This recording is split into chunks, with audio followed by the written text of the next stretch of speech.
Hey guys, Josh from soccerreviewsforyou.com, bringing you a video today to discuss why Nike has never given Cristiano Ronaldo a signature line of shoes. Now, I'm not talking about signature colorways, because obviously he's had that for a number of years with special edition, limited edition colors of different Mercurial models.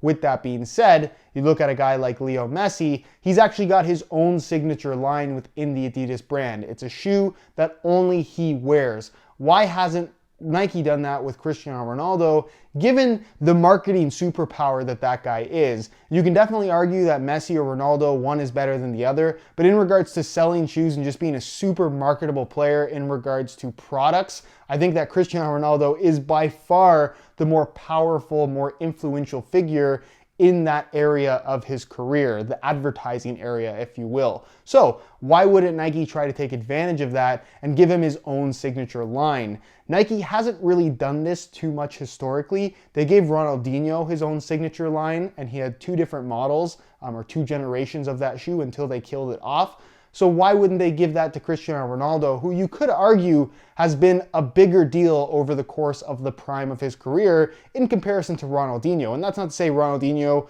was bad, or I don't want to take anything away from what that guy accomplished or who he was as a player. He was absolutely incredible, but you definitely could argue that Ronaldo is going to retire as one of the best players of all time without question. So why wouldn't they give a guy like that his own signature line? And I think the simple answer to this question is signature lines aren't really a great idea, because you have to consider that all of these signature lines are kind of based around and dependent on not necessarily boot enthusiasts, but more so the fans of the game. And who's more critical than fans? You're not just getting into basic consumers, you're getting into like a subcategory where not only do you have to please the consumer, you have to please the consumer who's also a fan of the game. And when you look at a guy like Ronaldo, yeah, as marketable as the guy is, as many people that absolutely love Cristiano Ronaldo, there are just as many people that seem to hate the guy. So if you give a shoe, if you dedicate an entire line of shoes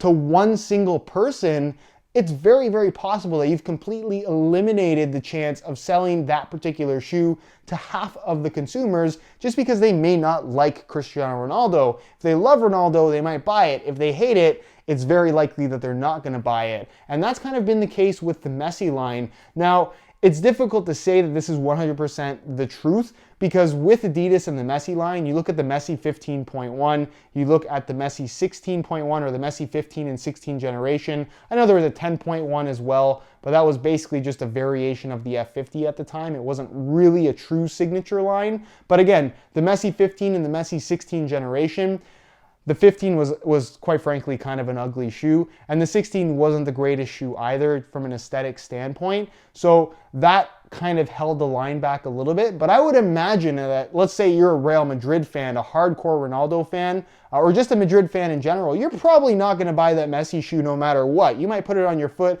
and absolutely love the way that it feels, but because it's a shoe of your enemy, essentially, you're not going to wear that boot. And I think that's the main reason why Nike has kind of avoided doing signature lines since the whole Ronaldinho thing, because you have these big name players. You have a guy like Ronaldo, and if you're a Madrid fan, you're a Portugal fan, if you're part of the fan base that loves Ronaldo, yeah, you're going to have no problem wearing his shoes. But if you're a fan of any other team, you probably aren't a big fan of Ronaldo. You probably don't want to wear his shoes. You probably don't want to represent that brand or represent the clubs that he plays for.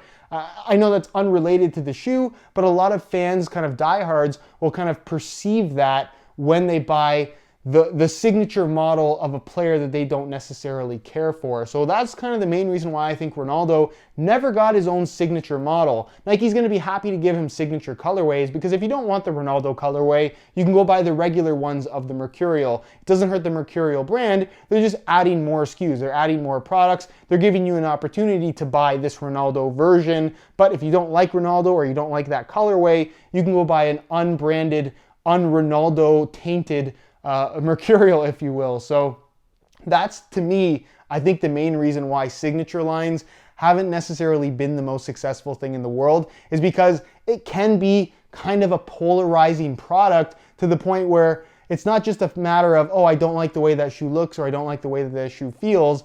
It's a matter of I'm not going to buy that product because I don't like that guy.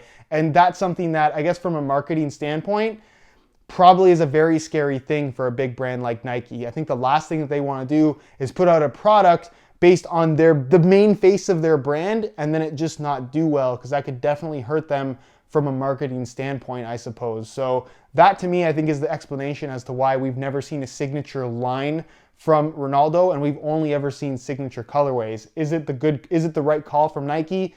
Probably. They're pretty good at marketing, but that's kind of something that I wanted to talk about in the video. I've always found this to be a little bit interesting because obviously signature shoes are a much bigger thing in other sports, mainly in basketball, but I guess in basketball, just not that big of a deal for whatever reason. I guess it's not as global of a game, I guess the NBA.